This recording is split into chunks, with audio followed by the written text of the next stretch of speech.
Yeah, that's right. Yeah, I'm like fully obsessed. Some people put like the picture of the track on the inside of the door, you know, so they can remember the. Hey, here's a thing that you won't know yet, but you're gonna learn because you're gonna do your permit. Like there are genuinely some people put like the when something goes wrong on the inside of the door in VLN, the team can actually come out to you and repair the car. Here's a thing that you won't know yet, but you're gonna learn. There are when something breaks on the car, like you need to know which side of the track like you should pull goes wrong because some places the team can't get to, they can actually come other places repair. And because you don't have very long to make the decision, you need to know. So that's the thing you learn. So sometimes people have like a map that has like left and right depending on which bit of the track they're on. But I have it on my arm instead. Like that.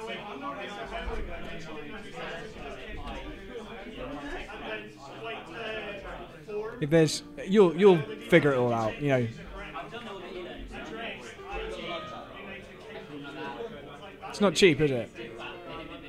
Okay. I'll take you to better. There's two restaurants we've been going to recently that are. This is why I go. I only go for the food.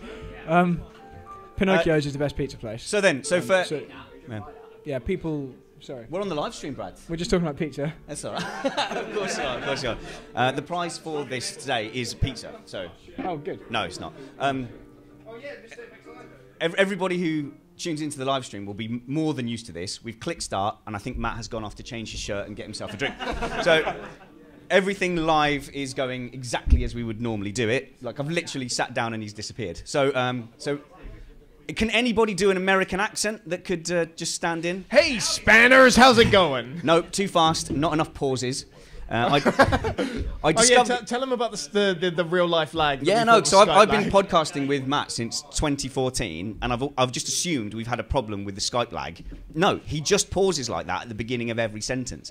Hey, 2 rumpets. Okay. So guys, welcome to Missed Apex Podcast Live. Obviously, we're doing a bit of go-karting later. We are putting this out as a podcast, so you'll be part of the show. All this recording will get cut out. Steve is going to make the video look pretty. Hello to everybody at home. So if you need to shuffle in and out, that's absolutely fine.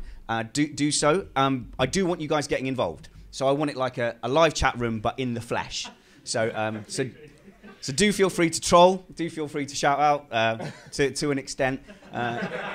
Are any of my real life trolls from the chat room? Did they come up? Who's that guy? IPAC? Is he? If he's in the chat, ignore him. But and he's here tonight. Here he is. Matt, why don't you slip in? Go on. Oh, yeah, have a seat. Is there something going on here? So if you want to ask on a live stream, if you want to ask a question, we'll do it schoolyard style. So just stick your hand in the air, and Tony will come and shove a mic in your face. I don't know. Depends which school you went to. I went to a very, very good school in Essex. That's Nicola. Don't give it. That's my wife in the corner. That's Mrs. Spanners. Say hello. Are you going to say all those really nice things that you normally say? Right. Okay, guys. Remember the deal we made. Okay. If you want me to be allowed out karting again, okay, I say nice things about Mrs. Spanners. So far, Nick, how's this comparing to the recorded versions that you sit and watch? No, didn't think so. Right, okay, good. So I think I'm safe. I'm safe. I'm safe. So Tony will give you a mic if you want to ask a specific question. We have some of our other team here. So we've got Catman, Ryan in the light. That's what he looks like in the light. We've got Alex Brundle here. We have got Felix in the corner. I don't think he's going to say anything, but that's our webmaster. And we've got Summers F1. Oh no, sat there behind. So we're going to get Alex up to teach us how to drive. We're going to get Summers up to talk some tech. So make sure you've got questions lined up for those guys. But mainly we're going to be talking about some big dirty news. We'll be giving out some awards, some ponies. So do join in, have fun, don't fall asleep, and nudge the person at the piano every now and then. There is an escape route out the back if you want to go. So that's fine. Okay, good. So why don't we get on with the show then? Let's see if this works. I have no idea if this is going to work or not. Okay. Got no mute button. Friendship over if you get this wrong, okay? Okay, ready? Let's go for it. You are listening to Missed Apex Podcast. We live F1. Polite round of applause. Welcome to Missed Apex Podcast. This episode is called Hell Hath No Fury, Like a Manufacturer Scorned. I'm your host, Richard Spanners Ready, and I'm joined live in the flesh by Brooklyn's own Matt 2 Rumpets. How's it going, Matt? It's going great, you know. Nothing like 36 straight hours up and immediately into karting and then a live show. So that's your driver excuse sorted, that flight? Yeah, done. Done right there. Are we going to talk about how I saw you crash in a straight, or are we just going to gloss over that? I didn't crash in a straight. I beg your pardon. I didn't even spin once. Not as far as these people know. I could have. Nice try, though. Yeah, it's out on the podcast now, so it's real. I'm also joined by autosport journalist Chris Rainbow Sparkle Stevens. How's it going, Chris? It's going great. I mean, I can't believe how many people we've got here to come and actually just sit and watch us talk for an hour. It's a lot of pressure. A lot of pressure on the karting event later. How did your practice session go? I didn't have one because I'm poor. Oh dear. Well, you're not going to do very well. In more than one way. Who else? At the end, we've got our expert racy driver man, Bradley Philpott. How's it going, Brad? I'm only here for the karting. You are so you're the most competitive human being I've ever met. Yep. I definitely didn't come this week for 2 practices, having already driven many races at Buckmore Park. So I'm saying to Brad, okay, so, you know, we're going to have a lot of people there. We've got like 50 people, 50 listeners. Make sure you're cordial. It's not all about winning. And all he's hearing is blah, blah, blah, blah, blah, beep, beep, beep, beep, beep, win, win, win, win, win, isn't it? So, yeah. So don't expect any polite conversation out of Brad. He just wants to win. We are also joined by a live audience. Give yourselves a round of applause. So we're going to get these guys to join in. We have a roving thunderbeast. So if you want to ask any questions, get his attention and he'll give a microphone to you. We've also got with us the tech man from Birmingham, Summers F1. Yeah, see. They gave themselves more applause. We've got Quizmaster of terrible quizzes, Chris Catman Turner, sat there. Oh, we've got Ryan Ferris. That's what he looks like with the light on. And we're also joined by expert driver star of LMP1, Alex Brundle, to teach us how to drive. So, Matt, after podcasting for 4 years, I think, and about 300 shows, you've now met me live. Is it harder because of how distractingly handsome I am in real life? No, actually, I think the most distracting thing because, you know, we only see each other over a TV screen, through a TV camera, and that distorts the image. But really, the most remarkable thing was that you're just exactly one spanner's high. I am exactly one spanner's high. That's true. Also, for you guys, this is the first time you've heard either me or Matt sober. So that's the first. So speak for yourself. Let's see if sober we can actually pronounce the driver name. So Ricky Icciardo, Pinkham, Natalie Pinkham. Isn't it Pinkman? Do you want to give Bottas? Isn't it Pinkman? Do you want to give Bottas a try? God. Botas. No. Yeah. No? It's the same. Yeah, wait. Let me try again. Boat-ass. No, Bottas. That's not better. Bottas No. and Leclerc. Okay. We are an independent podcast produced in the podcasting shed with the kind permission of our wives. We aim to bring you a race review before your Monday morning commute. We might be wrong, but we're first. See, I didn't give you enough warning. Let's have a sting. It's going to sound dead pro in a minute. Hold on. 2 seconds. Sorry. Thank God for the edit. No, this is okay. Good thing this isn't live. Oh. That's fine. Everyone stare at him while he's doing it. That's fine. That can stay in. Okay, so we're going to be doing our... Okay, and now switch it back to the piano for the next one. Okay, it's going fantastically well. So we're going to be doing our mid-season review. We're going to get Summers up here to talk some tech. We're going to get Alex up here to teach us about some driving styles from the many series he's been in. But firstly, Brad, this is a karting event. We're here at Buckmore Park, and I have to say they've looked after us fantastically. This is one of the most exciting go-kart tracks I've ever been to. Obviously, I'm not an experienced bloke, but that downhill section... I'm not afraid to say I'm genuinely frightened in the tight right-hander. Yeah, it's a really, really good kart track, isn't it? It's one of my absolute top tracks to drive in the country. And they've got very fresh karts here. And the karts are pretty quick. They're 390cc, which is the most powerful 4-stroke rental kart you're going to drive. So it's a great track. And you're right, there are some scary, dangerous bits if you get them wrong. Yeah. Now, I haven't eaten for 2 weeks. And I, because of fear, like I stood on the scales 2 weeks ago and went, oh my God, the event's coming up soon. So I've dropped about 3 kilograms. How important is weight in karting in general? Is that 3 kilograms going to help me today? It will give you some tangible benefit. There's probably more help that you could have got by practicing more. But to be fair to you, you've done some, unlike some people on the panel. So. Yeah. We can actually work out how much that's going to help you because our standard figure is every 10 kilos is going to give you 0.3 of a second quicker lap on a 30-second lap. This is more like a 50-second lap. Yep. So, what have you dropped? So, say, let's round up your 3 to 5 kilos. Okay. So, on a standard track, that would have given you, a tenth and a half. And around here, that's probably 3/10. So somewhere 2-ish tenths or something like that, you've probably helped yourself out. And that could be the difference if we had any kind of qualifying today, which we don't. No. It could have been several positions on a grid. And today, it might just make the difference of you managing to hang on to the cart in front to be able to make a pass at some point on the lap. So, it might have genuinely helped. Ah, good. Who else hasn't been eating enough for the past couple of weeks?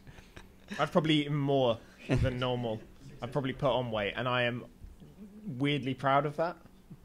Excellent. So you were a lost cause to begin with. So is he 100%. hoping for rain? So we often have people saying, if it rains, that's going to help me out. Because if you're heavier in the rain, you get more grip. No. So it's good to be That's big just and fat. something we say to the heavy people to make them feel better. So they shut up bang on. No, so the We were answer... there at Daytona, and I just spun constantly. So no rain, that please. definitely wasn't weight related. Oh, I know. So the weight thing, you hear this spoken about a lot, and really the way to think of it is being heavier when it's slippery will help you out right up until the point where the wheel stops spinning. And from that point onwards, you want to be light again. And so then it is a disadvantage again. So in the moments where you want more traction, you do want some more weight over the wheels that are spinning. But that's not normally for very long, particularly in rental cars that aren't that powerful. And you're not going to be spinning any wheels today in the dry. So I think the best way you've ever put it to me is you said to me, you never see anyone adding weight, Yeah. ever. Yeah, I've never seen anyone get into a wet race and go, oh yeah, let me get out the lead. Yeah. It just doesn't happen. So later on, look around you, look at the skinny people. They're probably, I hate you skinny people. Right, okay. Tell you what, why don't we talk about some news? Yeah. Big dirty news.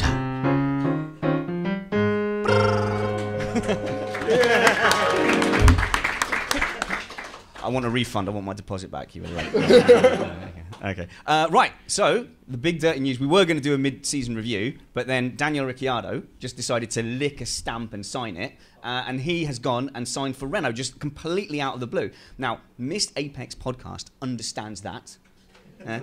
The Red Bull guys themselves didn't know about it until the day before yesterday. So Christian Horner literally found out 2 days ago. We found out yesterday. And that has got to be just a sick gut punch, Chris. Yeah, I mean, it's interesting because it wasn't really something we were expecting. There's been all this talk about the new Red Bull deal was going to come before Spa or something. There were all these sort of quotes that we assumed were about a Red Bull deal, and it turns out that they're not. Yeah, he sort of hinted, didn't he, saying, what Lewis Hamilton did at Mercedes. No one thought Mercedes was going to do well. So he thinks he's going to emulate that. In a way, the thing about Mercedes was that the work for 2014 was already in motion when Lewis arrived, whereas Renault don't seem to have anything at the moment. I mean, we know we've got the regulation changes for next year with the simpler front wings. Maybe Renault think they've got something up their sleeve, and they've shown that to Daniel, and that makes him think that they're going to be closer to the front next year, or certainly by the end of 2020. I mean, there's no point only getting to the front by the end of 2020, because then we've got massive regulation changes for the year after. Phil Potts?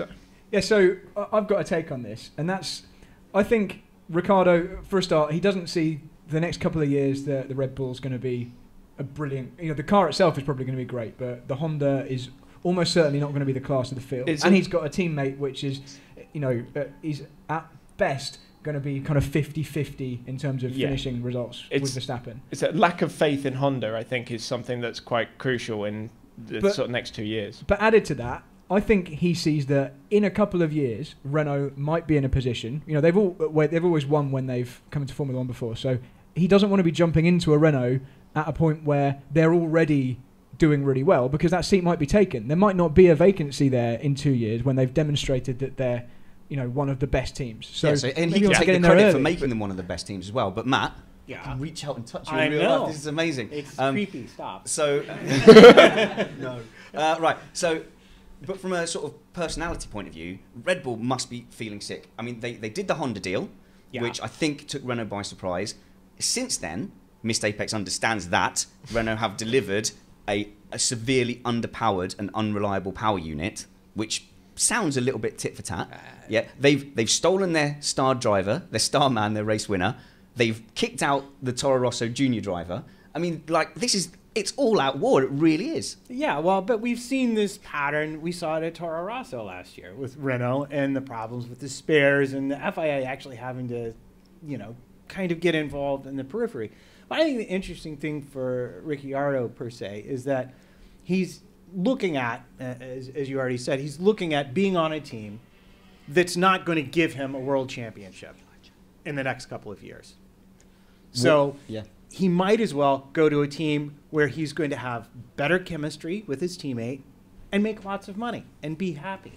And Renault, when they have been proper manufacturers and really brought it to the table, have been very, very, very successful. So I think it's actually kind of a good bet for them. And, the Renault management will do anything for you if you need a safety car or M&Ms in your room. They'll help you out. They're just good guys. Tony, Thunderbeast Barnard. It's all right to use your real name, isn't it? Is this thing on? Yeah. How's the live chat doing? You're looking after them. The live chat is manic. Yay.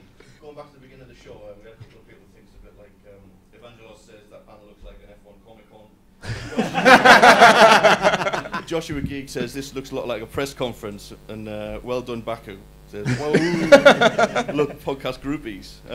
Going to the conversation you were just having there, Artemy X, Daniel is just sure that Red Bull is not going to let him win a championship, even if the car will be championship winning, and he's only as fast as Max and not faster. I've just been told to stand up, sorry. No, I think they're saying move the microphone closer to your mouth, but you've elevated your whole body, and the mouth to microphone ratio hasn't changed. Can I lean? Is that all right? And he's only as fast as Max and not faster, in brackets, even though much more reliable, so he took a tiny chance over zero chance. Okay, hey, let's get an opinion here from Mr. Brundle. Who's faster, Max or Daniel? Put you on the spot. Oh, okay, it's good to get involved with the show. Verstappen's quicker over one lap, isn't he? Yeah. I think, yeah. But the kid's a bit of a nutter, so you can... you could sort of chance it over a season, couldn't you? But it's not no chance, is it, of beating him? Because every so often he'll just do something a bit mental. Surely Verstappen's not going to just keep continually crashing forever. Exactly, and he'll grow up, and I think...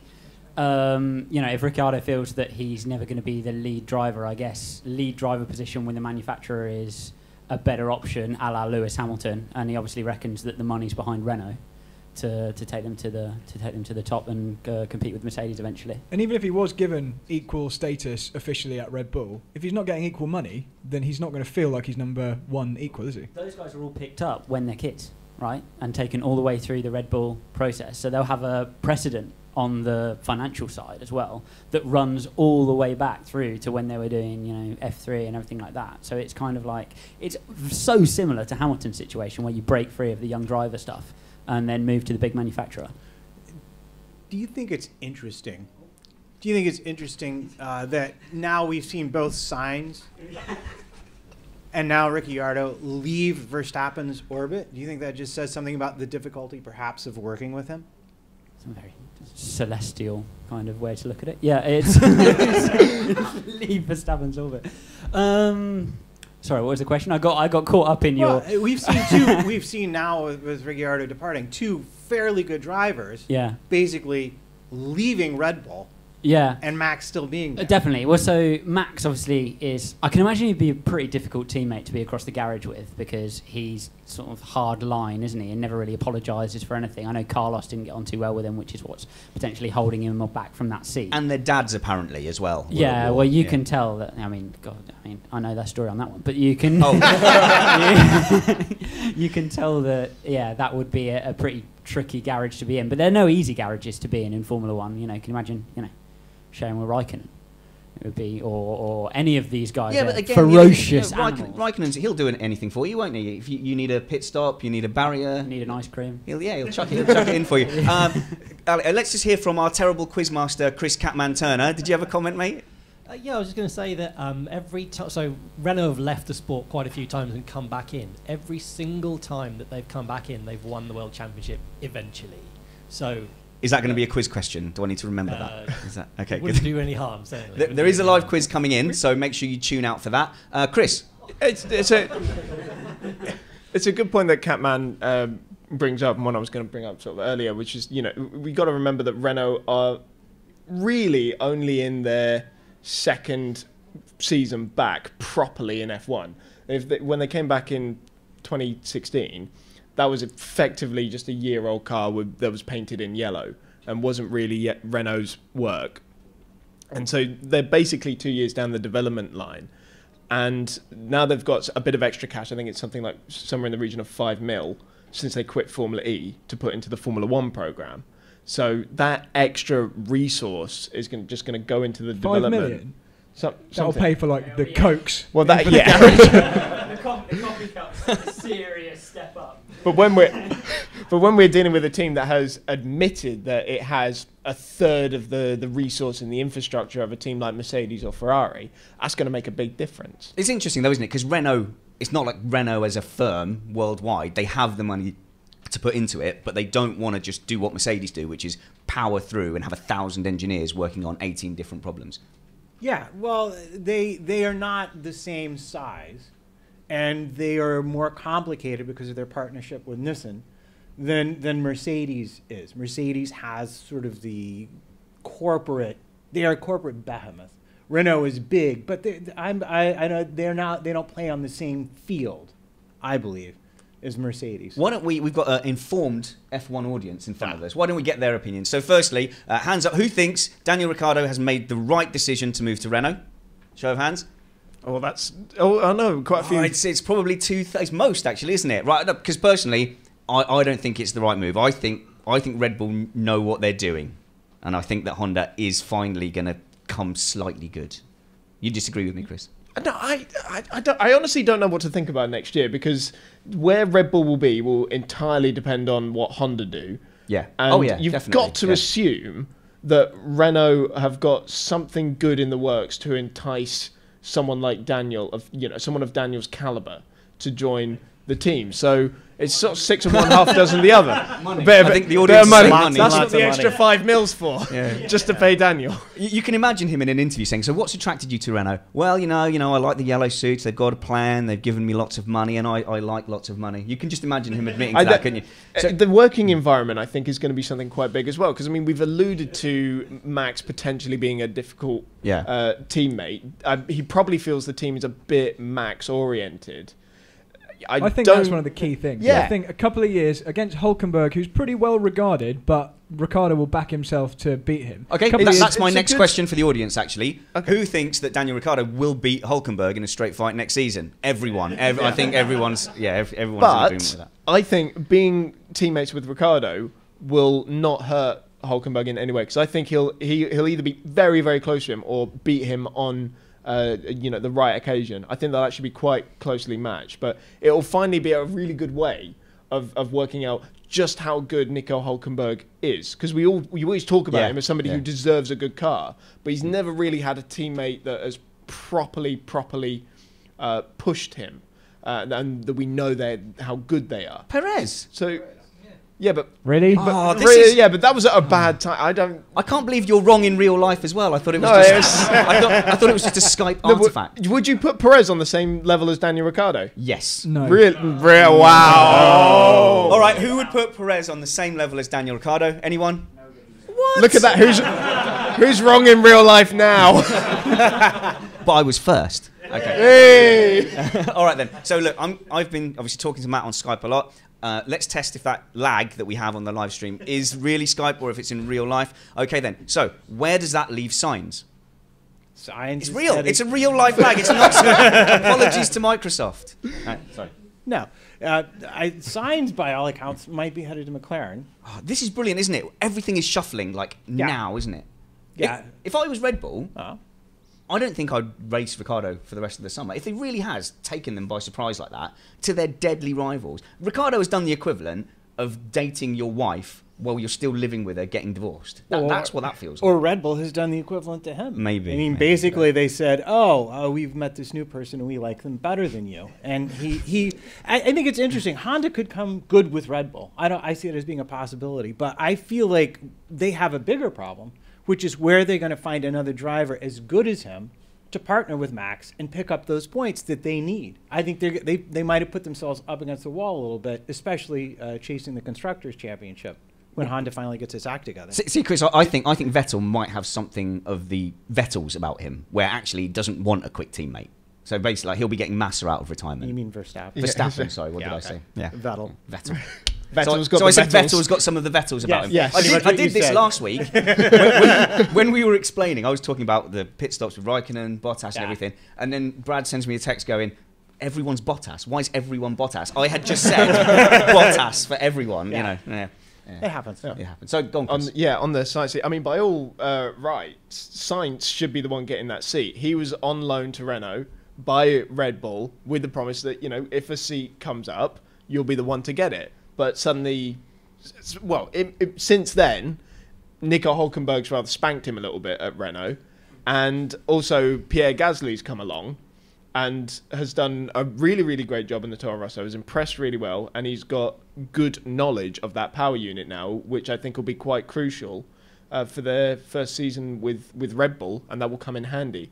So I think it's going to be Gasly who ends up getting that seat. And Sainz will either end up at McLaren or shafted. He's out in the out cold, to isn't he? Formula One. Potentially. He is a little bit, yeah. Because Chris, hang on. Catman's just. What do you reckon? Oh, go on. Why are you shaking your head? Well, I think he will get this seat, but unfortunately, the only thing he's managed to do is beat Brendan Hartley. So I'm not entirely convinced that he's got all the right stuff so far. He's been very good in certain races, but I've not seen that wow factor just yet. the thing, Toro Rosso's had a very up and down season, and they don't quite get it right all the time. And you can tell when they've got it right. And when in they those don't need races, powerful engine is when they get it right. Basically. Yeah, I mean, you look at what he did in Hungary in the qualifying there. You know, that was a really very impressive race as well. You know, he wasn't a lap down by the end of the race, which in today's Formula One, where there is nearly 2 seconds between the top three teams and the rest of the field, is quite impressive. And it's not like, you know, there was no... Oh, this is killing me. I haven't got control of his fader. Not in the shed. I can just whack him off. Right. no. Just whack him off in the shed. This show is safe for work.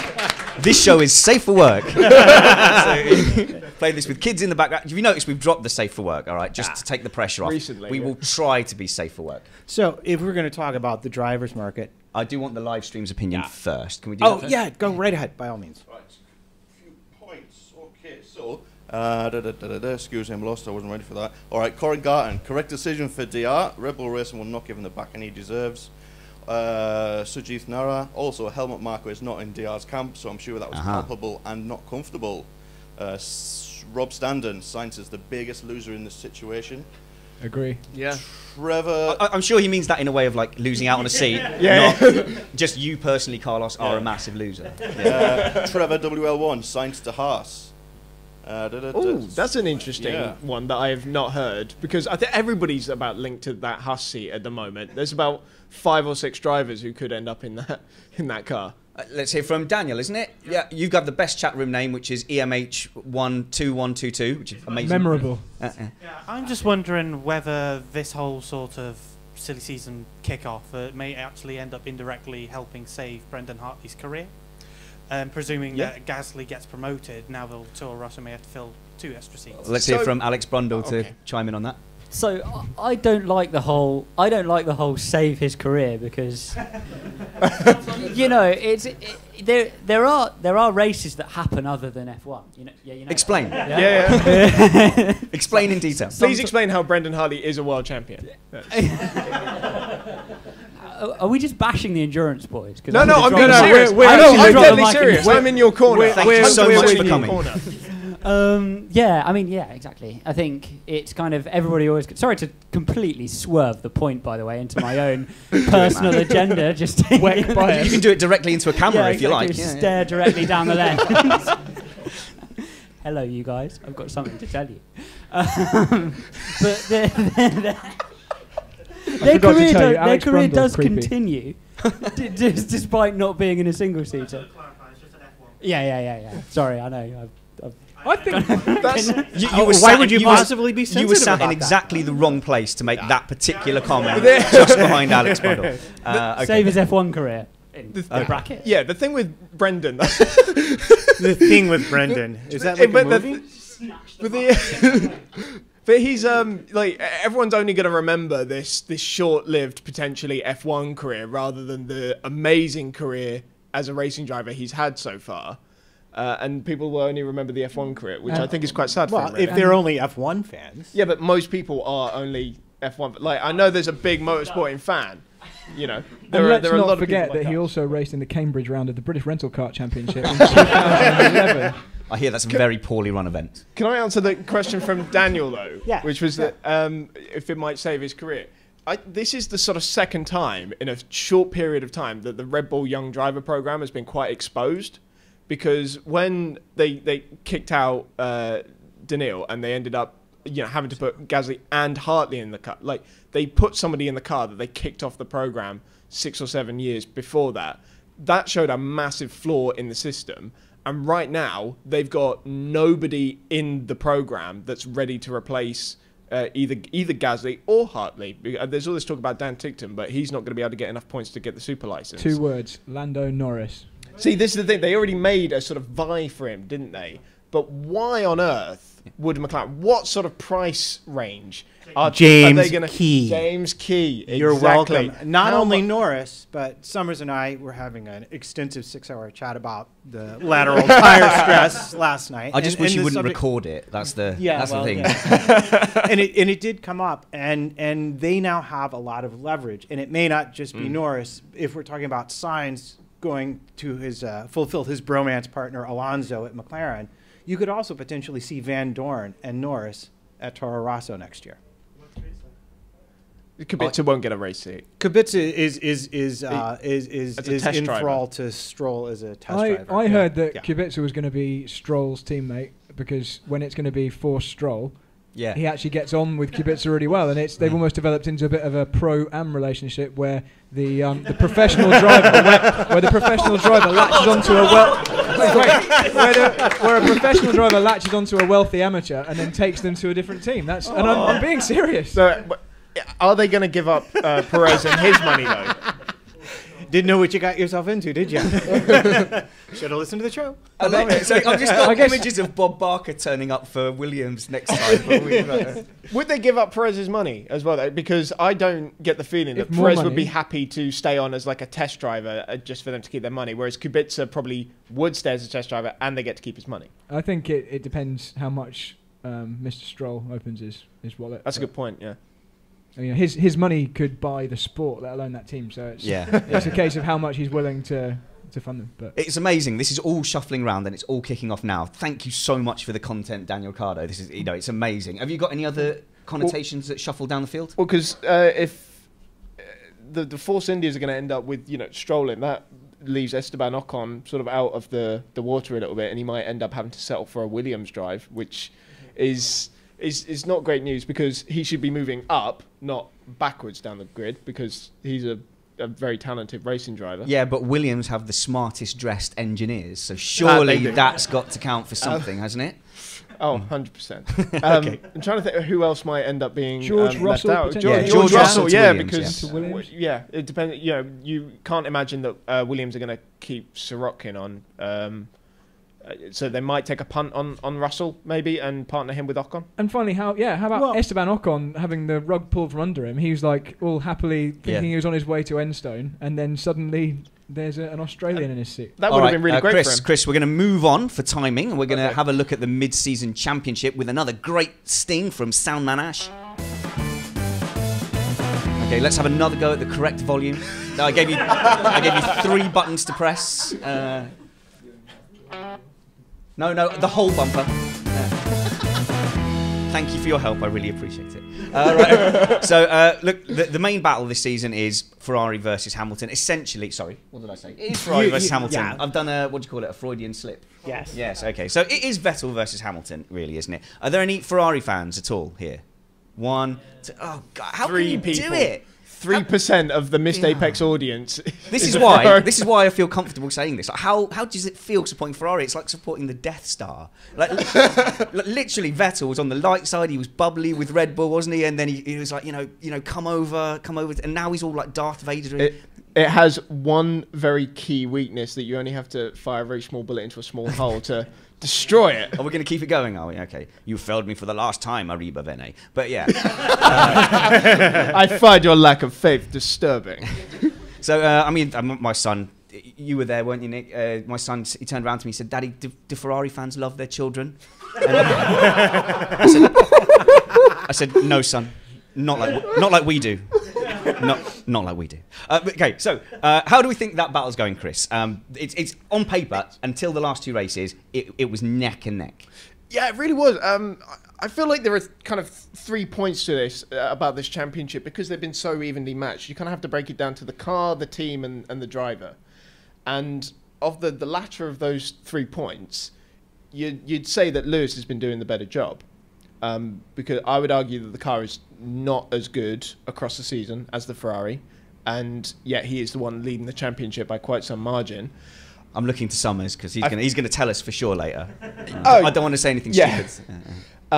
In terms of the I feel like Seb has let his team down more than the team has let him down, and the team has let Lewis down more than Lewis has let him down. Or maybe the car has let him down. Actually, no, both, because they've had like some dodgy strategy calls and the car hasn't been quite as good. So I'm in full agreement with Chris on something. Yeah, I'm gonna stop you there so we can get a coherent sentence, Brad.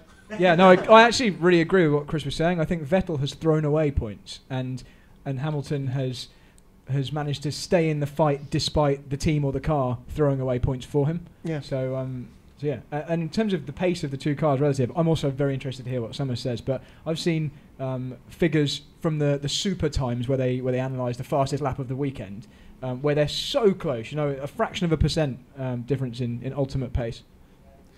It has swung sort of from race to race massively, though, because you look at Silverstone, where the top 3 were split by a 1/10 of a second, and then suddenly we go to Germany, and Ferrari have got half second just on the straights. Trumpets, let's hear from you, because you sound like you're from the telly. Yeah, like, I honestly, do. that is the best reason to have an American on. As soon as you start talking, people pay. Oh, the telly's on.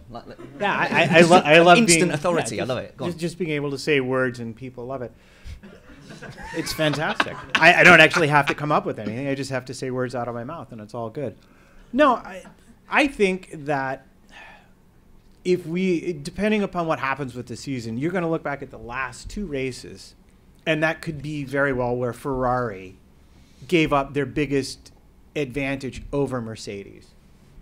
One with Vettel taking himself out, and then with the strategy that ultimately happened in Hungary, because I don't believe they had the optimal strategy for Vettel to win the race, and they had the biggest car advantage. If you look at the Friday practice, if you look at the dry times, they had the biggest advantage, and they managed to come away losing points to Mercedes. Now, hang on a minute, Matt. Yeah. You told me you had a system on a Friday of basically predicting who was going to win the race based on Friday practice. That's not true at all. That's exactly what you said. You That said is I have completely magic not- predictive powers No. from Friday practice, and I can tell who's No. going to be. What do you No. look for?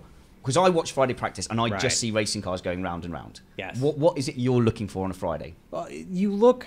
What you do is you look at the lap times, and you look specifically on Friday. You look at the lap times where they run, 10, 12, 15 laps in a row on old tires, and you sort of look for their average pace. So you have to look out for laps that they encounter traffic, or they're purposefully told to slow down. Sorry, I switched off after tyres. Yeah. Did you? Is Yeah. this now a tyre chat? No, Right, not okay. at all. Go Not on, at all. you carry on. And then what you do is you sort of look at what you would consider their average race pace. So you say, how fast can they go around the track on average? And you can figure that out. You can get an idea of the order, if All not specific numbers. Well, let me know before I put my bets on. Yeah. God, forgetting Yeah. my wife is here. Right. Before I put my fake bets on with pretend money. Tony, what's the chat room? When you started talking about if we had any Ferrari fans, it's just the screen filled up with grazie ragazzi, grazie. Adrenaline. So, Hamilton gets a lot of grief for his, being very emotional and reacting to things. Vettel, in German, or in Italian, I think, after the Silverstone Grand Prix, I'm told, I didn't translate it myself, was basically screaming, in their backyard, in their backyard. Wow. Imagine the grief Lewis Hamilton would have got in Germany if he was saying that. We got a comment from Felix. What's up, buddy? Where you're putting your hand up and looking at me and waving. What's up? I was really afraid that the Felix Bowen, our webmaster, everyone. There we go. Thank you very much. He made the show. He's the one that makes everything look pretty. He came up with the logo up here. Basically, any time I want to do anything with my website, Felix, can I add this? He goes, ugh, that's disgusting. Make it look like IKEA. Because he's from Sweden. Okay, then. So, got Tony? Right, I've got. Sorry to interrupt, but someone, who's putting these comments in? Is it you, Felix? Right, Felix put right. Let's have a poll. Hashtag Team Chris versus hashtag Team Anti Chris, which is one T away from a totally different hashtag. What's the result so far? Miraculously, Team Chris, Team Chris, Team Chris, Chris, Team Chris, Team Chris, Team Chris, Team. They've missed. I don't believe this. Have you got all your mates or your? I have. Your family are on the live stream. They have no idea that I really do this a lot. So. Okay, then let's go to our live audience then. Who's going to win the championship? Vettel? Yeah. You, just one. Lewis Hamilton then, presumably everybody else. Yeah, I think it's... I personally believe... Go on, Chris. Does that come down to whether Ferrari and more Sebastian gets his act together, or whether Mercedes get their act together and properly start, letting Lewis so win the way I races see it they at the should moment do? is that the Mercedes have the package with the overall best potential, and that will be the case going through the season. I can't wait for someone to tell me how wrong I am. But it could come down to the number twos, because this is, I think, the first time we've seen a battle between two front-running teams where they're both willing to put their number twos on the line. Because I think Mercedes, that was a big Freudian slip from Toto. They've definitely put all their eggs in the Hamilton basket. They're just a bit less blatant about it. But I would love to see, like we were talking about doing an event where we have our wives in a go-kart. It's a team event, and the winner is not us. The winner is who can block everybody else to get their wife to the finish line. I think that would be quite a fun karting event, and gives me a chance to beat Brad. But anyway, Becca's very competitive. That would be a good fight. So this is going to be the first time I think we see two top teams actually deploying their number twos, and I think they've got to stop pretending. At some point, Mercedes have got to drop the act and go, yes, we're using Bottas to help Hamilton win. I don't think that they are necessarily. Oh, they've got to, though. Ferrari are doing it. No, because Mercedes wants the Constructors' Championship. And I think the best thing about this season is how close it is between the top two manufacturers. That's going to be the real story. Does anyone care who wins the Manufacturers' Championship from a viewer point of view, from a paying audience point of view? No, but the manufacturers care who wins the... It matters who wins a lot. the Constructors' Championship. Daniel, go on. Yeah, I care about who wins the constructors. So it's not all just about the individuals; it's about the teams as well. So if they, you like us, there's only the rare three Ferrari fans in this entire group. We've got to have something. Evil to cling Ferrari on to. fans. You forgot. You left that out. Evil Sorry. Ferrari, Yeah. We've got to have something to cling on to, even if our man doesn't get it. Okay, put it this way. Go on, Matt. More to the point, the people who write the checks for the teams care who wins the Constructors. Exactly, it's where the money comes Fair from. enough. But when we were covering Formula E, there was a championship rundown with the final round at Battersea, where Lucas di Grassi was fighting with Sebastian Buemi. Right. But do you remember two races previously? I'm forgetting the Abt. Who's Daniel Abt? Yeah. Was second or third. He wanted the podium, and he didn't let Lucas di Grassi pass him for the sake of the championship. Had he let him pass, di Grassi would have won the championship. Yeah. And on the final day when we were at Battersea, instead of the Renault boys celebrating, it would have been his teammates celebrating. Surely Bottas wants to see the Mercedes guys cheering Lewis Hamilton at the end, and not the Ferrari guys cheering on Sebastian Vettel. I feel like that was ranty enough for a round of applause or something. It felt like it was going there. Don't applaud that. Yeah. I don't know. It was like... Look, the crucial thing about that one, though, was that Daniel did actually try and let Lucas by, and Lucas kind of refused, which was hindsight's a wonderful thing. It was wrong decision. Can I add a driver's perspective on that thing? Because it might not be the answer that you expect. Go on then. I think a driver will publicly say that, I'd rather my teammate won than the guy from the other team won. I think privately they'd rather the guy from the other team won because it makes them look less bad. But if Bottas your teammate seems so wins nice. the championship, He'd never want that. and you didn't win the championship in that same car, it doesn't look as bad if there was someone from a different team who actually took the overall win because your car wasn't capable of it anyway. Okay, now we're going to do what we've been wanting to do since the beginning for time, I'm afraid. Go on then. Go on, Matt. Go on. I was going to say, of course, that has almost nothing to do with whether or not Mercedes is calculatedly sacrificing Bottas' finishing position in order to aid Hamilton, which I don't really believe they have done yet. Fair enough. Okay, let's get more of a driver's perspective. Let's do what you and I have been wanting to do since the beginning and get rid of Chris from the panel. Just temporarily, so we can bring up Alex to come and talk to Bradley about some driving stuff. Alex Brundle, everyone, LMP1.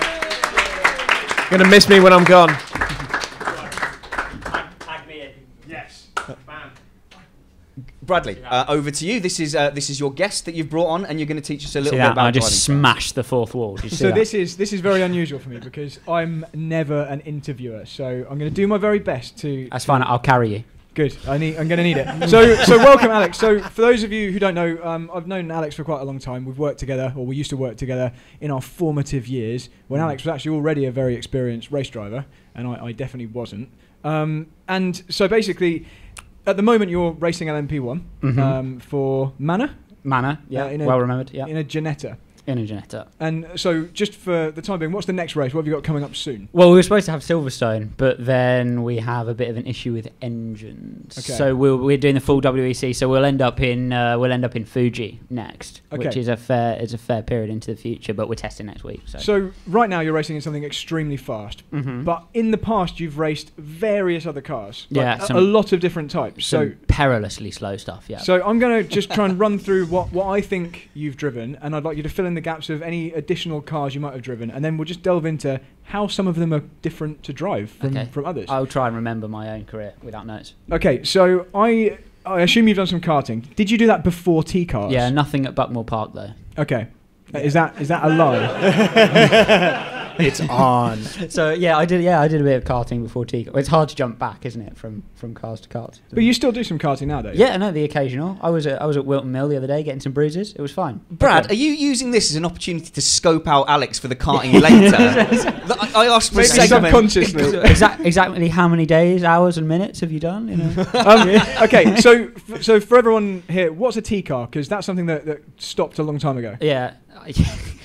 Shortly after I did it, actually. Yeah, they were kind of tubular frame, Mountune 2-litre touring cars that, didn't keep their bodywork on very well. And you could drive them from a very young age. How old were you when you drove them? Yeah, I mean, I could never really drive them, but they could be driven from a young age. Yes. Is it around 14? Yeah, 14 years old. Yeah, you could start doing that kind of thing. It was that or Ginetta Juniors really was kind of the path you went along at that age. Yeah. And from that, you then went into single-seaters. Single-seaters. Formula Palmer Audi. Yeah, Palmer Audi. Another defunct series now, but it was very popular in its heyday. Alex, are you cursed? All the series you go into get cancelled? Just slowly sinking motorsport championships one at a time.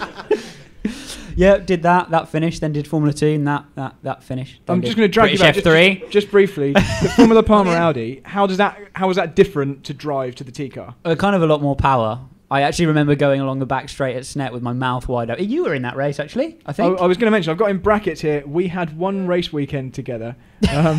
Who won? Well, Alex didn't finish one or two of the races, if I remember. I remember seeing you in the barrier down the main street. Yeah, what did I do? Oh, I think someone tried to go around the outside of me. And I had problems with that when I was a kid. Big problems. Well, it was a problem. It was a problem for both of us because we both ended up. I was at the opposite end of the grid in that particular race to you. Yeah.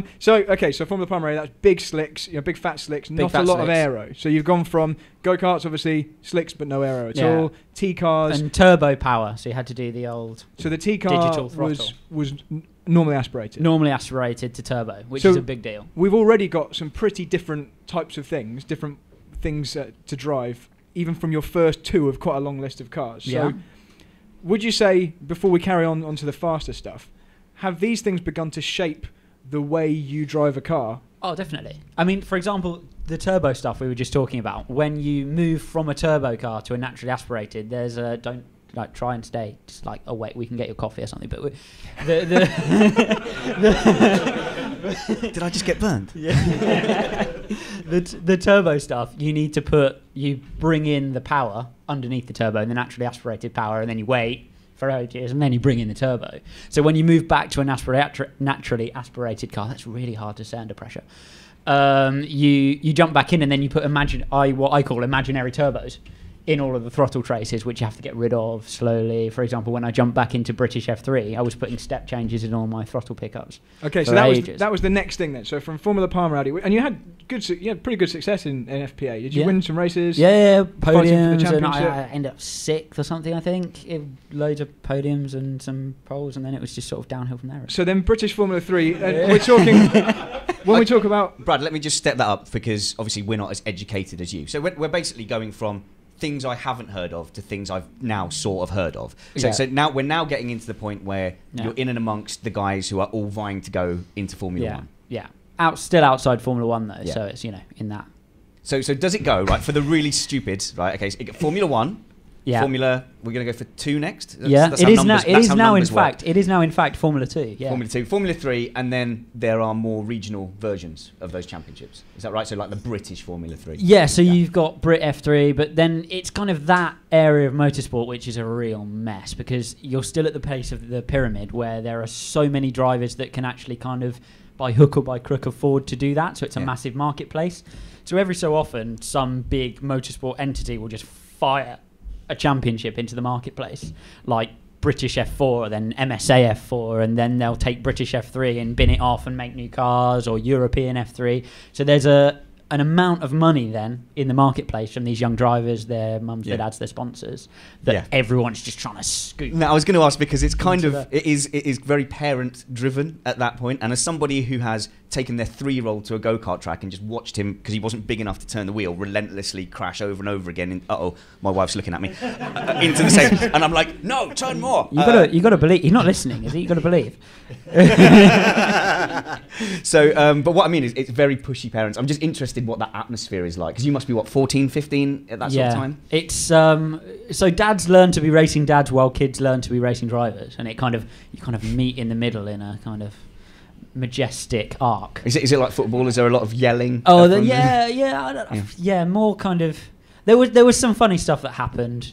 Other dads coming up to you and telling you that you shouldn't have hit their kid, or some stuff like that. But you're such a little adrenaline fueled 8-year-old at the time. You just don't really care. Yeah. And you kind of have to move through that system. But to be honest, it doesn't get any better. It's just the money gets more, but then occasionally people still shout at you for hitting their kid. That's how it rolls. I think we just got a comment from the live stream there, T.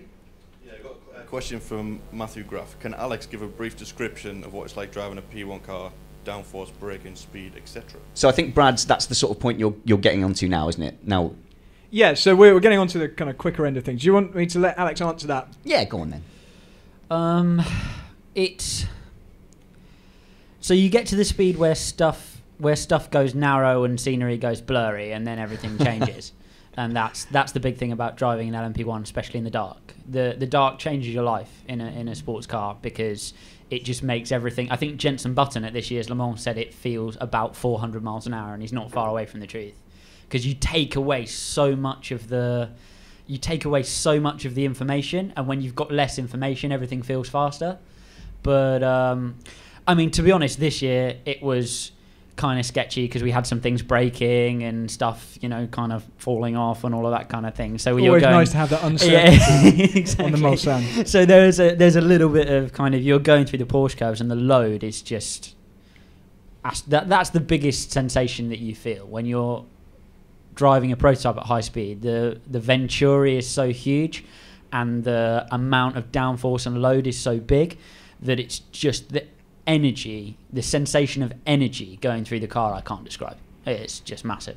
So just dragging you back to kind of, I guess, around the middle of your formative years. So you made the step into British Formula 3, and so you've now gone from normally aspirated, then into a turbocharged car, and now we're back into normally aspirated again. Yeah. And this is the old British F3 cars before it turned to the current ones, which for confusion are an actual old Formula 4 car. But anyway. Exactly. The good ones with the... So you've now got a car which has probably more grip than power relative to some of the previous cars. So how did that compare, jumping from FPA into that car? That's an FPA car was a massive turbo with a Recaro strapped to it, and then this thing was just an Airfix model turned upside down with a lawnmower engine in the back. So it's just a complete different ballpark. So once again, you've had to learn a different way of driving a car. You're now having to drive using the aero. Yeah, so driver using the aero, so it's all about minimum brake pressure, minimum brake pressure, minimum brake pressure, U style, if anybody is a... No, explain that. Okay. So in a very, very high power car, you do something that's called V style, which we get awfully excited about. Essentially, it's brake deep. I've got no grip in the middle, so I turn the car, and then I point the car nice and straight, and then I bring all of my power in and I use the traction, I lock my diff up and I get out. Whereas a car that can carry speed through the middle, you drive a U, which is get off the brakes and roll speed through the middle because I haven't got enough power to drive the car out through the exit. So it's a lot less complicated than we make it sound. But by this point, but you know, if that's really helpful. It's quite easy, but don't tell anyone, they won't pay us. So by the time you're kind of 17, 18 years old, you know, kind of mid to late teens, you've had a very big experience of completely different styles that you've had to learn and adapt to. Yes. So then when you jump in the bigger things, the faster things... The process is the important bit. So it's learning how to jump in this and then learn the process of that as quickly as possible. So the first couple of times you adapt, you're really slow, and it might take you like a whole season to figure it out. But then you learn the process of working with the data and figuring out what this thing, how do I tickle it immediately, and then you can, you know, improve. That's the big deal. And so the reason that I'm asking you all these things, just to build to the bigger point, is someone who hasn't had the opportunity to drive such a varied junior career, someone who's maybe been in only naturally aspirated cars, for example, when they get spat out into something that's very, very fast, like whether it's Formula 2 or I don't know, someone finds their way into a Formula 1 seat without that much... if they stroll into a Formula 1 seat. Potentially.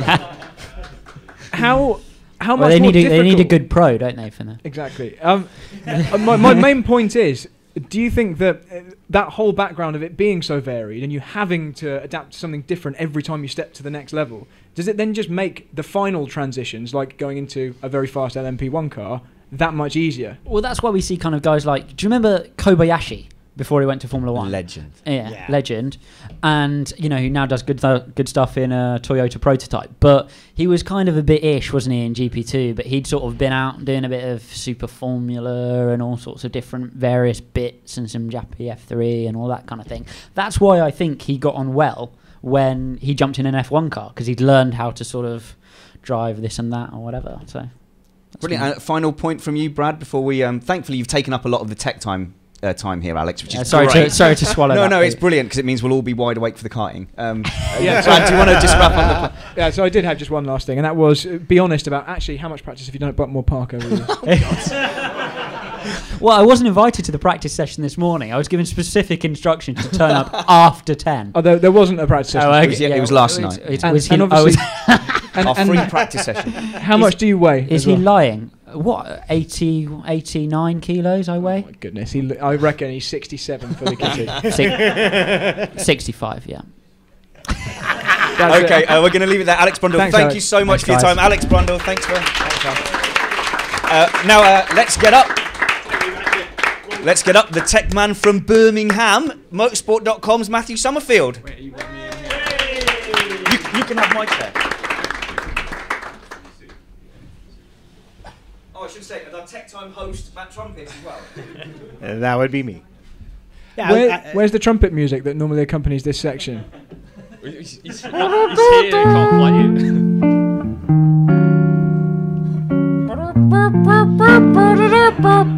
That's actually quite a good impression. that was a guitar. Just so you know, that was a guitar. Yes. Okay. No, I feel bad. I feel like we should have just invited everyone to breakfast with us because we basically had this chat this morning. But given the fact that we're halfway through the season, and given the fact that Spanners is already telling me I need to hurry up and wrap this thing, I'm so bored already. I haven't even spoken yet. I think it would probably be good to sort of just have a look at the outline of the season, and let's just focus on the Ferrari and the Mercedes. So where were we when the season began with those two manufacturers? I think at the start of the season, the way you have to look at it is that Ferrari went in with perhaps the better car overall as a package. Mercedes have taken a different approach in terms of development to Ferrari as well throughout the season. So we've seen... Sorry, mate. You know me and microphones don't get on. Do you know what? We nearly threw away a microphone. And it turned out it was just back to front. Yeah. So the tech man. Yeah, can't work a microphone, but there we go. So yeah, I think that where you're looking at this season with Mercedes and Ferrari is a different approach to the development curve. Mercedes have basically hinged their whole first part of the season on their side pod development, which came a few races ago in Austria. So is that, in a sense, you're saying that Ferrari showed up with a car that was really ready for this season, but Mercedes sort of developed into their car when they introduced this big update? I think Ferrari had a better understanding of their car straight out of the box than Mercedes did, perhaps, and that obviously helps when you're setting up the car. Ferrari this season have obviously made changes in terms of the wheelbase, and that's something that seems to have been forgotten. Everybody last year were going that Mercedes made a mistake. They've got this extremely long wheelbase car and they're calling it a diva, and it's very difficult to work with. Yet this year Ferrari have practically the same wheelbase, and that story has completely gone away. So, you know, to say that last year's car was purely down to those problems with the Mercedes is incorrect. I think a lot of the problem that Mercedes had last season and moving into this season is that they'd had no challenge for 3 or 4 years. You know, that they've been the best team out there on the grid, and all of a sudden they've got a challenge. Ferrari have made a huge leap forward, not only on the chassis side of things, but on the power unit side of things, and that's obviously had an impact on Mercedes' approach. Okay, now I'm going to ask you this question. Do you think that Mercedes, because they had the opportunity, as Ferrari extended or lengthened their wheelbase, Mercedes had the opportunity to make theirs shorter. Do you think Mercedes doesn't want to mess with the car because it's simply a harder design to deal with, and they're afraid of breaking it in a way they can't fix? It's a conceptual thing. So the wheelbase is primarily to do with aerodynamics. Right. We know that they run a low rate car, and all of these things tie into one another. Ferrari have obviously got a higher rate car, but they're not to the extreme of Red Bull, who run a much shorter car than both of them. And I think what you find interesting is when you pick up on comments like Andy Green from Force India, when he mentions the fact that obviously they take on board the Ferrari power unit, but they also take Mercedes gearbox. Now that defines the wheelbase of their car. The only way they can then shorten their car is by running a shorter wheelbase from the front end of the car. And Andy's basically saying, well, you know, we're forced into that direction by Mercedes because we're purchasing their equipment, and as in that respect, everybody was talking this at the start of this season of Ferrari basically, Haas having a Ferrari copy from last year, which isn't the case, because we're talking of a car that now has the same length gearbox as the Ferrari Works team. So there's all these small nuances between the designs of these cars. Yes, Chris. Wasn't the deal with the Haas at the beginning of the season largely down to the fact that they had sort of used elements of Ferrari's front suspension, which basically dictates most of the front aero, and that's where this all sort of came about from? Well, most of the Haas car is dictated by the parts that are purchased from Ferrari, because they do purchase, as you say, not only the rear end of the car, which is what a lot of the other teams have started to do, but they also purchase as much as they possibly can from off of the list. So they're purchasing things like the brakes, the front suspension, and as you say, that does dictate geometry and the wheelbase of the car. So yeah. Spanners. I've got a question. Brad, are you trolling the live stream from the panel? That is unbelievable. Like teamwear. Look at your shirt. Look, Missed Apex. Just getting properly involved. So somebody here in the chat room, I've forgotten who it is basically asking about the Ferrari battery, this magic battery we keep hearing about. Explain in detail how Ferrari are cheating and should be thrown out of the sport. And if you guys have got any live questions, put your hand up and we'll get to you as well. Okay, so Ferrari's battery has been the same design since 2014. This is not a new thing. it's just something that has gained attention because it's suddenly everybody appears to think that they've got an advantage when it comes to their energy recovery system. So they've had a twin battery system since 2014. It's just the way that they've designed their battery in order to make it work more efficiently for them. I don't want to get into the whole energy recovery system because it's a bit of a minefield. And obviously we're a bit limited for time, but as we know, they have made some gains in that area. But I think, as me and Matt were discussing last night, well, should I say, early this morning. Without me? Without you, you troddled off to bed. They were doing some interesting things, let's say, out of corners. That it would appear that everybody seems to think that Ferrari have made their gains at the low end of the range and they're gaining speed in the corners. But if you look at the speed trap figures, it's at the top end where they're making their gains. Chris? I do wonder about this actually, because how does one make a gain in terms of sort of deployment when you're basically limited on power? Okay, so this is what, again, let's debunk something. They're not limited on energy. Everybody wants to talk about 4 megajoules. They're not limited to 4 megajoules. Okay. They're only limited to 4 megajoules from the energy store per lap. They can take energy directly from the MGU-H to the MGU-K, and that's a fact that everybody seems to forget about. So they're always taking more than 4 megajoules. And that's, again, something that everybody seems to forget when they're talking about these type of articles. Now, obviously, I wrote a rather speculative piece for Motorsport because nobody knows what Ferrari are doing. They have made gains, and it's quite a significant gain. But my premise is based on that they are using what's called a freeload for the MGU-H. So they are driving the turbocharger at a certain point with the MGU-H. They're overriding it and pushing the wastegate exhaust over the rear wing, stalling the rear wing. So that's where the top speed advantage may come from. It would appear that Mercedes have put their power unit, their new power unit, back a race. So have they suddenly realised what's going on in this situation, and are basically going to come to sort their issues out and maybe get on board with what Ferrari were up to? I'm enjoying this actually.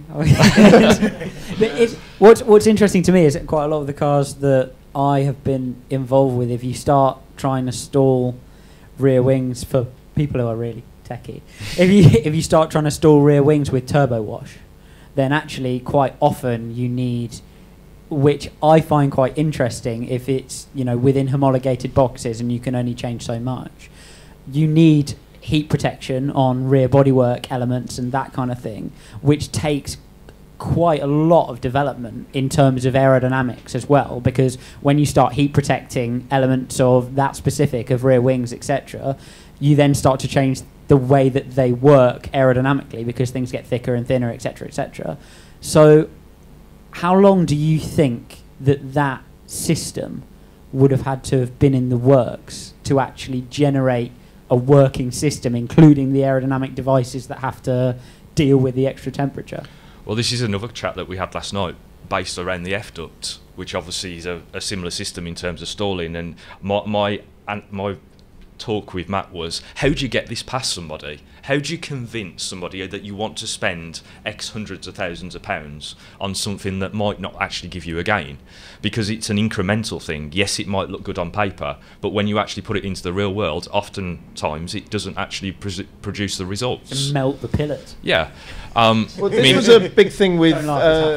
was it Renault at the beginning of this year? Their rear wings were just melting off. So Renault are doing it in the opposite direction. Renault are actually blowing the rear wing for extra performance, and they have a Kevlar protector underneath the underside of the main plane so that the main plane doesn't melt. But you'll still see it scorched at the end of a race because it's heat that you're basically putting too close to a component. So Renault are doing what I would consider to be the opposite end of the spectrum. They're trying to gain downforce from blowing the rear wing, whereas Ferrari are attempting to do what I would suggest was being done with the F-duct. So you're gaining a little bit of extra downforce by being able to run a higher angle of attack on the rear wing for cornering, and then just shedding some of that drag on the straights. That's really interesting, I presume. For can't wait to for listen some back people, to it. yes, maybe. Thank you very much. The tech man from Birmingham, Matthew Summerfield. Thank you very much. Cheers, Summers.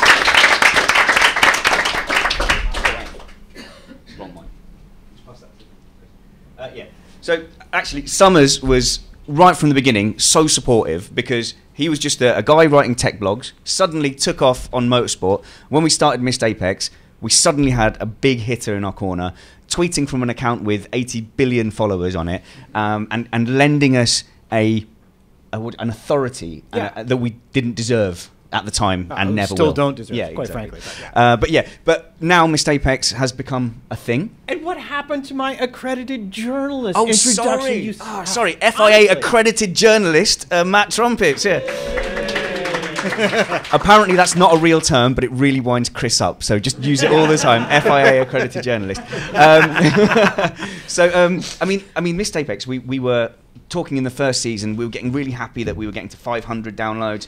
You know, breaking through 1,000 downloads was awesome. But now, you know, for the British Grand Prix, we've had 11,000 people consume that. Wow. Yeah, exactly. So, but being apart from that, apart from the glory of that, Yes. what keeps you dialing a Skype call to a bunch of limeys talking about F1? Well, you know, because I saw this question in the note, and I thought about it, and the best response I can really give that's honest is the comic XKCD. Anybody ever, any internet nerds know this? Yeah. And his perhaps his most famous, and it's a single panel one. It's just some guy at a keyboard like this, and there's a little bubble saying, "It's 3 a.m. Come to bed." And the answer is, "But someone is wrong on the internet." So, there you go. There's just And I love it. That's something that we've always said, is that it's fine to debate. For example, Yes. you know, with whose fault is this? We never have a racing incident. We just don't acknowledge that it could be a no-blame situation, you know. And this has been inspired by Our Marriage, Darling, because it's the water wife paradox, isn't it? It's if I put water there and you knock it over, you say, "You idiot! Why would you put water there?" And obviously, if it's the other way around, you say, "You know, you idiot! Watch where you're putting your hand." So there you go. So He normally says it slightly differently to that. oh, kick it on the floor. Well, it's normally wine on the floor, isn't it? But you know. well, yeah, after last night, yeah, Yeah, that oh, seems yeah, a more yeah. apt analogy. Yeah. But I mean, but in our house, if the house was burning, right, and we were trying to escape from the house, after we picked up our favourite child and the other one, I suppose, if we've got time. But Nicola would stop me and say, "No, let's establish blame." But the house is burning. We need to leave the house. Yeah, but it was your fault, wasn't it?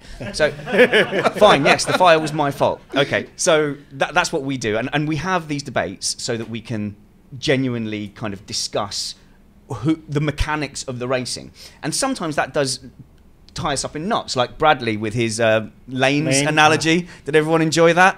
Are you still sticking with that? I'm standing by it with the caveats. You're dying on that hill, are you? I was driving down the motorway today, and as someone moved across from it, in fact, just yesterday, when I picked Matt up from the airport, someone nearly violated the lane system and nearly crashed into us. And it's the same. If you're driving in a straight line on a track and someone moves across towards you, that's their fault. So basically, it depends. It depends.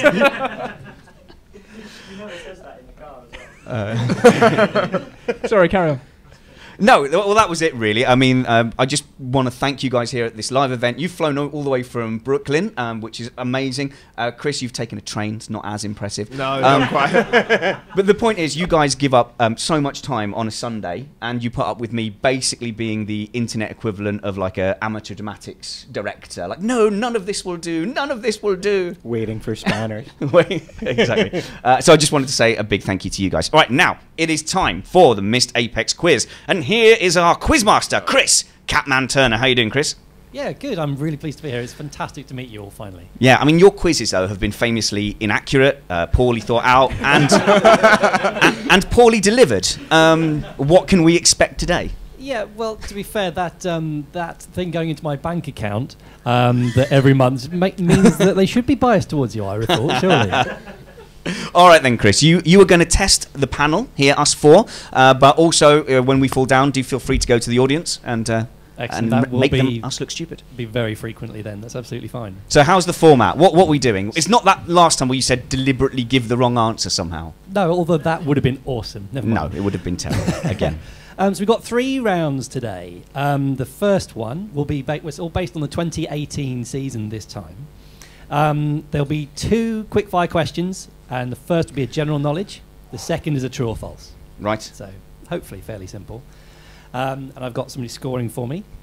So we'll first go to trumpets. We're so bad at quizzes.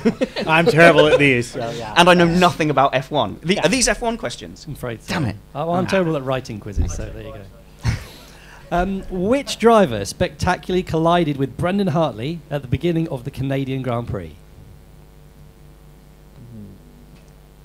No idea. Can I steal his point? No, go to the audience to steal the point. Anybody from the audience? We'll go for Alex. God, it was Stroll, wasn't it? It was indeed in his home round. I mean, why didn't you just guess Stroll? That would have been... Well, yeah. All right. Jet lag. There you go. True or false? Sergei Sorokin received a penalty for driving too slowly in the French Grand Prix. I'm going to go with true. Absolutely, that is true. That was just a massive kick in the nuts, wasn't Yeah. it? Williams really struggling, and you get a penalty for going slowly. Like, they are trying as hard as they can. You leave them alone. Was that under like a safety car? Yeah. Yeah, he wasn't keeping up under the safety car. We'll go for Sparkles next then. Hello, Anne. Who is the only driver not in the top 3 teams, the Mercedes, Red Bull or Ferrari, to score a podium so far this year? Am I going to have to go to the audience again? To not score a podium. Well, there's only 6. Guess I one know of the there was 6. only 6, but I'm trying to think who on So earth has been on the podium. to score a podium. Anybody not in those teams to score a podium. So anyone outside the top 3 Yeah. teams. Yeah. Oh, So, right. did Renault get a podium? No, of course they didn't. I don't know. Go to the audience quicker. We'll go to the audience. Here we go. It was Perez, wasn't it? Absolutely, it was. Oh, Sergio Perez. damn, The Baku! driver you all slated earlier and said wasn't as good as Ricciardo. There we go. Baku, welcome Always Perez. Baku, isn't it? And then true or false? Lewis Hamilton is the only driver to have 3 pole positions in a row in 2018. 50-50. False. False. You're correct. Yeah. It was Sebastian Seb. Vettel. Yeah. Between Bahrain, China, and Baku. Yay. All right, Brad. Here we go. Which driver is currently best of the rest, excluding Mercedes, Red Bull, and Ferrari, in the championship standings? Hulkenberg. Correct. That was a podcast topic last week. I don't listen Will to the my podcast when questions I'm not on also it. be specifically things I've said? That would be good. Maybe. You're blocking the live stream. Sorry, I'm not that. I think we need a quiz that's specifically things I've said in the last 10 minutes. Yeah. I would be much better at that. And true or false? Fernando Alonso has more than 5 times the number of points that Stoffel Van Dorn has this year. Oh, wow, no, that's tough. More than 5 times. Yeah, let's Wait, hang on. Does stuff actually have points? let's say yes. Yes, it's true. True, Alonso yeah, has sorry. 44. Van Dorn has 8. Am I winning? And then we'll come back to you, Spanners. P1. Here we go. I'm excited. Who is the only driver on a 0 score so far this season? Oh no! Wow, the only driver. So Grosjean has just scored points, so not him. So let's go for Sorokin. Yes, because he drives too slowly. Get in. And true or false? Am I winning now? No. Oh. Then Lewis. That's not going to happen. I've made these questions for you. Lewis Hamilton Yep. has only 1 fastest lap of the race this year. Lewis Hamilton, Stop fastest. Googling. Oh, okay. Sorry, what was the question again? Lewis He- Hamilton has 1 fastest lap this year. Only 1. Yes, true. Yes, that is true. Yes, In excellent. Germany, the current leader on that is Renault-bound Daniel Ricciardo. Cool. That was the first round. That was the first How round. do you think it's gone? What- It's all right, isn't it? What are the scores so far, 2, Nick? 1, 1, 1. We have Trumpets and Sparkles in last with 1 point, and Idiots. Brad and Spanners in joint first with Yay. 2 points. Who said my Yay. quiz is too You easy? say last like it's bad, but it's only second. If you're not first, you're last. This is round But 2 or 3? technically, Yep. I'm ahead because I answered my question first. Yeah, what's the countback system? If it and all ended this? now, I would be ahead of you. I just exactly. So we'll go for round. We'll move on to round 2 then. So it's F1 or fiction. We're going to revive that old chestnut. Nice. Yeah. So just for those who haven't heard it before, I'm going to read you 3 facts, one of which is false. You have to tell me which is the incorrect fact. Oh, brilliant. I like this, right? Give a quick explanation of why you've gone for the one false one, yeah? We'll poll them first, and we'll see if we can change their minds. Something I haven't copied from another podcast. Absolutely not. And you get 2 points per correct answer this time. So, Trumpets, your topic is Stoffel Van Dorn. Oh, great. Can I just point out, being from America, clearly I'm at a disadvantage in this? Because we have problem with fact and fiction? Yeah? Oh, yeah. Ooh. If it's fake, just say it's fake. Yeah, okay. And then Fake he news. has to go away. Okay. Yeah. So, Stoffel Van Dorn was a more dominant... Fake. Oh, sorry. He was a more dominant champion in GP2 than Lewis Hamilton was, i.e. he had a greater win percentage. Okay, that's the first one. Van Dorn was born in the Netherlands, but chooses to race under Belgian nationality. And he qualified ahead of his teammate Jenson Button on his debut. The second one is fake. You agree? Does the audience agree? Yeah. They're all nodding. Go on then. Okay, the false one is B. He is Belgian. It's coincidentally, Max Verstappen was born in Belgium, but chooses to race for Netherlands. That's why we went for that. Good. So 2 points for you. Then we go to Sparkles again. And you're on Lance Stroll. Going for all the fun ones.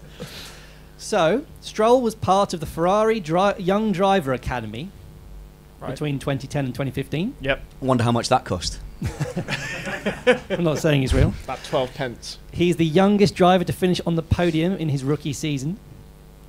And he set the second fastest time in qualifying for Monza in 2017.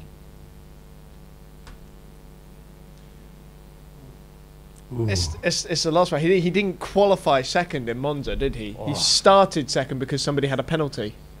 What do we think, audience? Is that right? No idea, I'm hearing. Just leave them out, they're useless. That's it. So you're absolutely right. He set the fourth fastest time, but Pressure's both on Red Bulls had engine Yes. penalties. What a wonderful system that we Pressure's on currently now, I got Brad. really nervous Yeah. when you started saying that one because I knew the first two were true.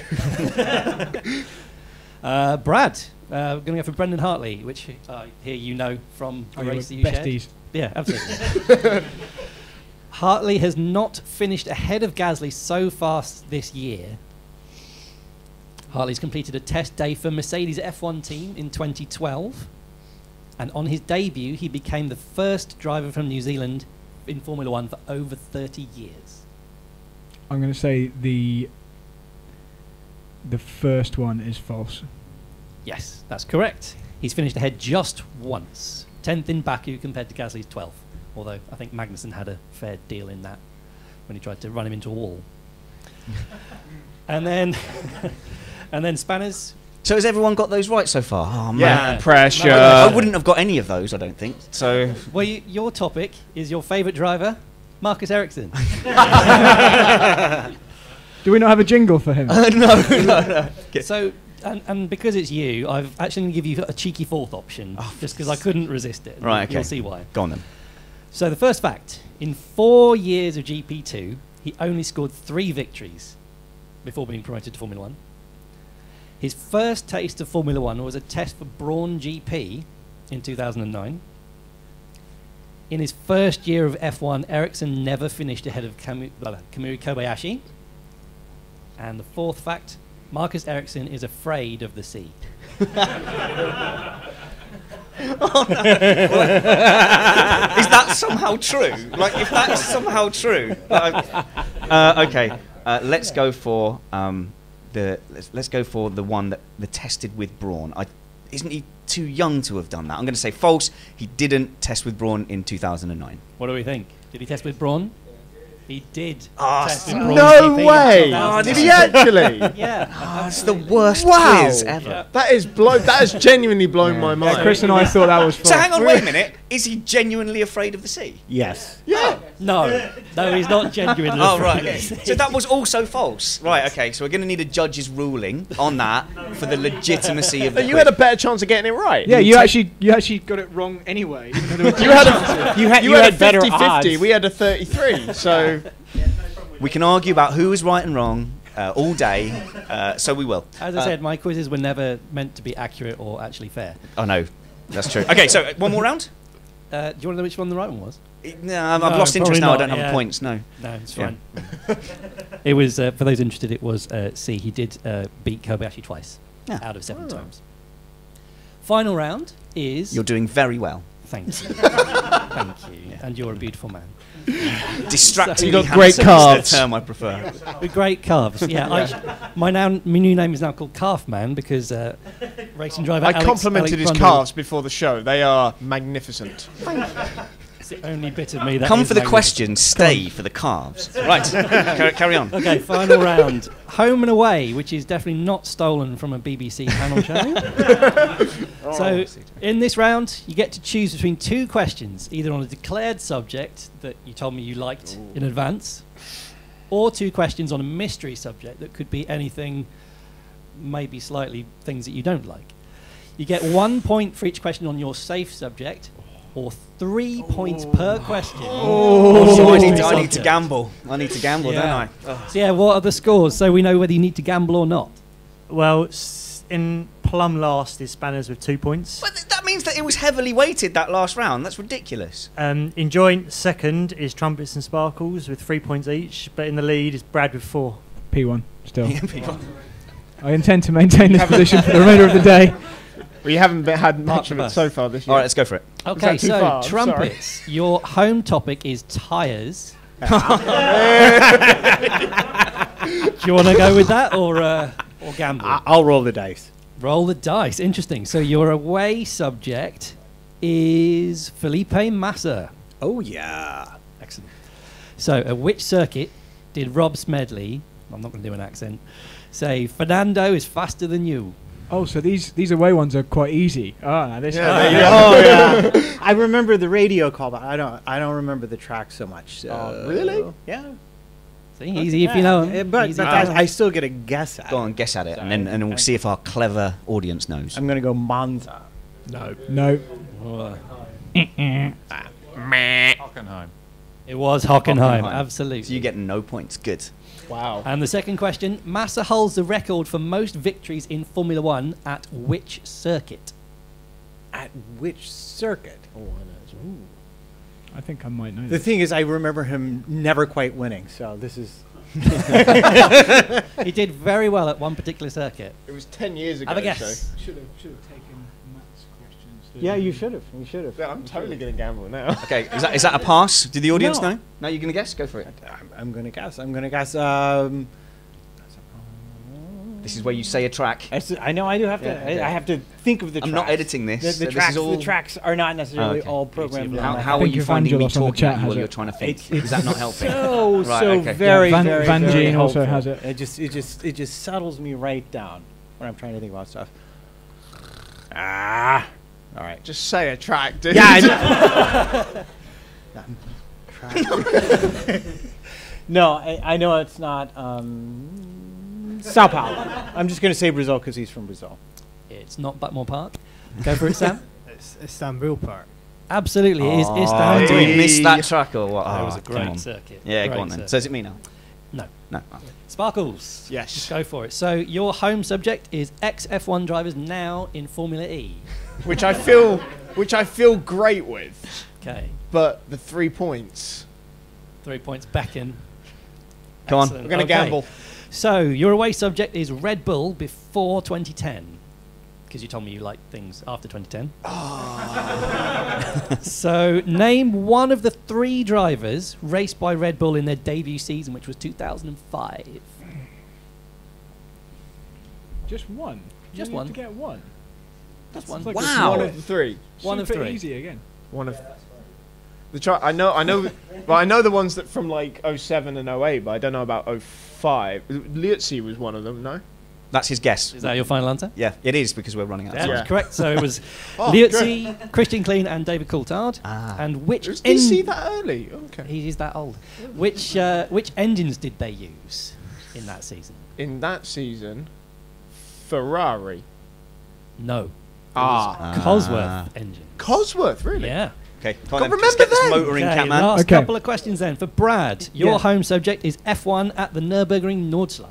Okay. F1 at the Nürburgring Motorcycle. That was not what I chose as my subject, but okay, that's fine. I'm not going to have to gamble because if my maths is correct, by Chris getting 3 points in one of his, and he was only 1 point behind me, I can only draw if I go for my safe one. So let's go for gamble. Go away. Excellent. Sorry, is this the first time you've met him? So your away subject is the wonderful Pastor Maldonado. Okay. What number did Maldonado choose to race with in F1? 13. Oh, straight in. Damn. And which driver did he flip over at the Bahrain Grand Prix in 2014? Easy when you know it. Oh. Can I steal this one and get his point for the decider? Dude!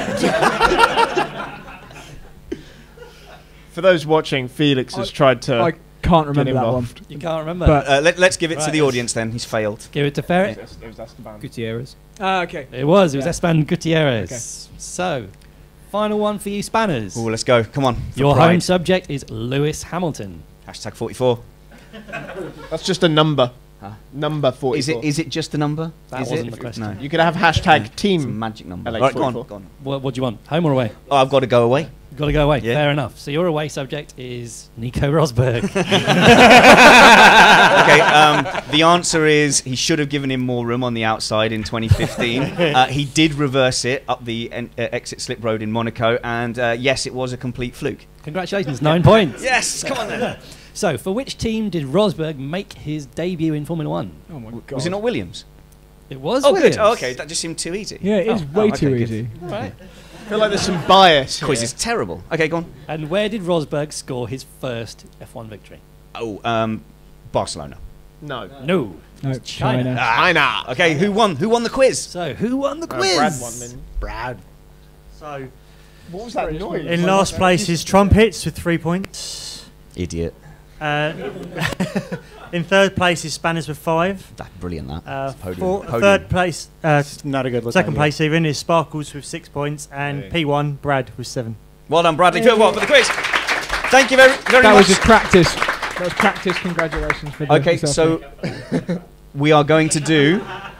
We're going to do our mid-season awards. So first of all, we've got our thing of the mid-season award. Matt, who would you give your thing of the mid-season?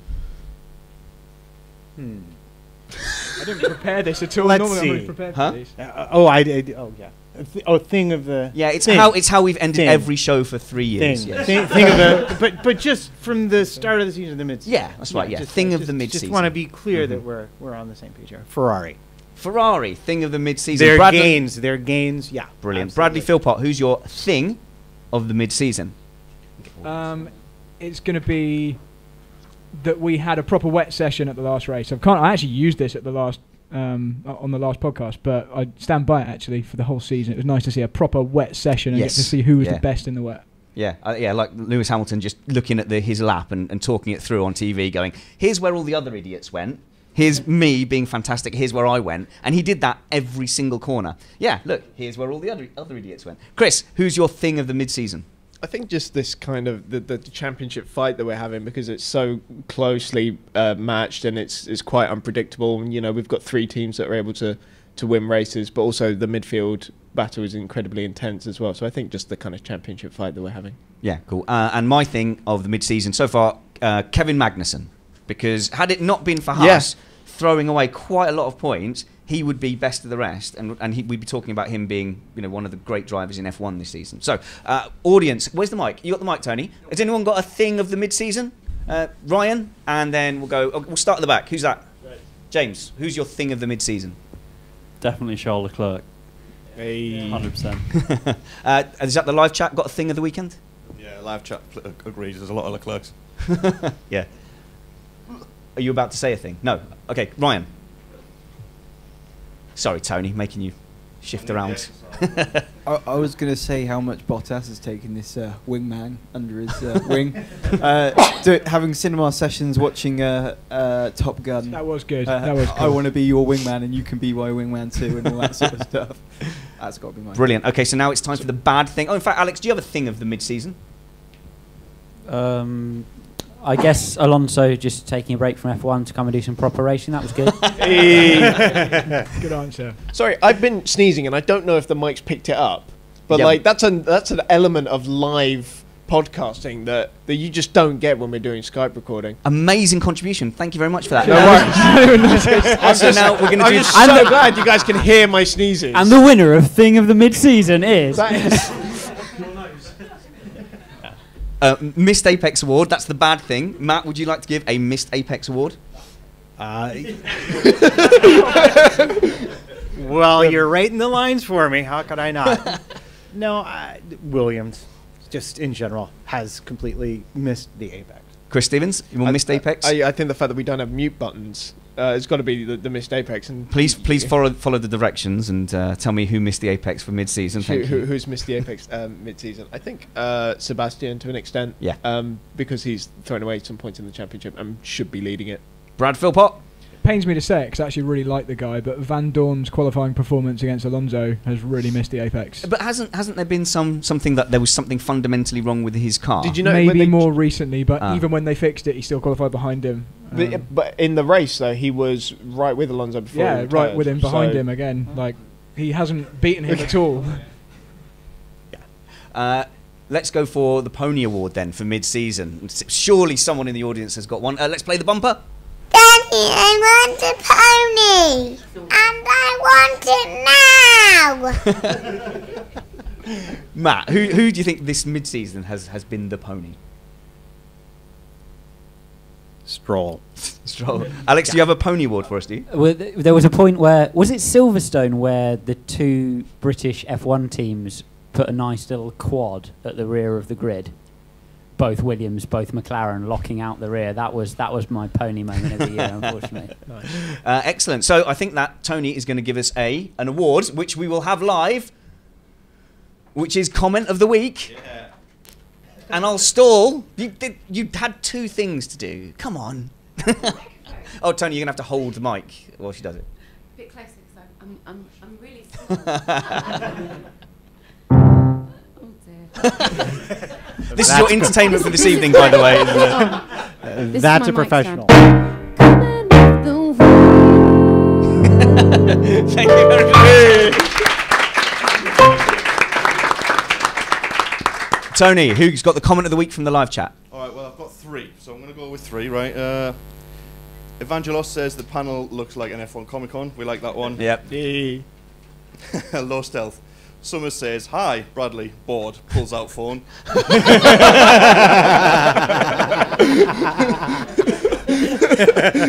I think our winner, there's nothing compares. Spanner's ready. When we're in the shed, I can just whack him off. Thank you very much. Play the bumper outro, the same as the intro, and I say something smart. Like, yeah. Join us next time. Thanks for coming. Wounds healed, chicks these cars, and glory lasts forever.